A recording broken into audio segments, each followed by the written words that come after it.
আসসালামু আলাইকুম। আমরা অনেক সময় বিভিন্ন কারণে দাঁত ফেলে দেই।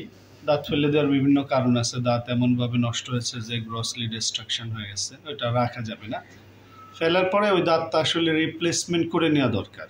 কেননা এখানে একটু দেখেন যে আমরা এই পেশেন্টের একটা এক্সরে ওপিজি, এই দাঁতটা ওনার অনেক বছর আগে ফেলা, এখানেও একটা দাঁত ফেলা হয়েছিল। ফেলে দেওয়ার কারণে এই দাঁতগুলো এমনভাবে বাঁকা হয়ে গেছে। দেখেন যে উপরের দাঁতে যদি সে কামড় দেয় তো এই কোনায় কোনায় কামড় পড়বে, এই দাঁতটা আরও বেঁকে যাবে। ভবিষ্যতে এই দাঁতটা নড়ে যাওয়ার খুবই সম্ভাবনা আছে।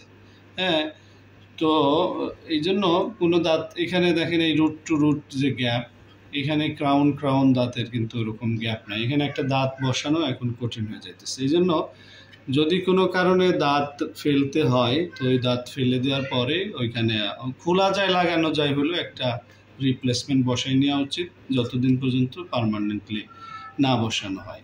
যেমন এই দাঁতটা উনি সর্বপ্রথম ফেলছেন এই পাশে, এই কারণে এটা বেশি বেঁকে গেছে। এগুলো রিসেন্টলি ফেলছেন, বেশি দিন এটার চেয়ে কম সময়, তো এগুলো এখনো সোজা আছে। এটা একটু বাঁকা হওয়া শুরু করছে, এটা কিন্তু যে আস্তে আস্তে বাঁকা হয়ে নড়ে যাবে। ভবিষ্যতে কিন্তু এখানে রিপ্লেসমেন্ট কঠিন হবে। এই জন্য যে কোনো দাঁতই যদি আমরা ফেলি তো দাঁত রিপ্লেসমেন্ট করা উচিত। অ্যান্ড রিপ্লেসমেন্টের বেস্ট অপশান কি?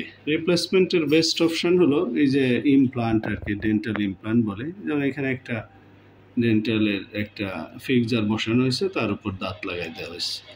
আর একটা অপশান আছে, সেটা হলো ব্রিজ।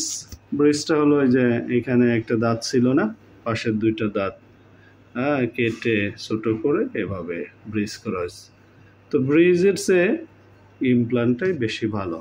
রিসেন্টলি মডার্ন ওয়ার্ল্ডে ইমপ্লান্টকেই বেশি এমফেসিস দেওয়া হয়েছে।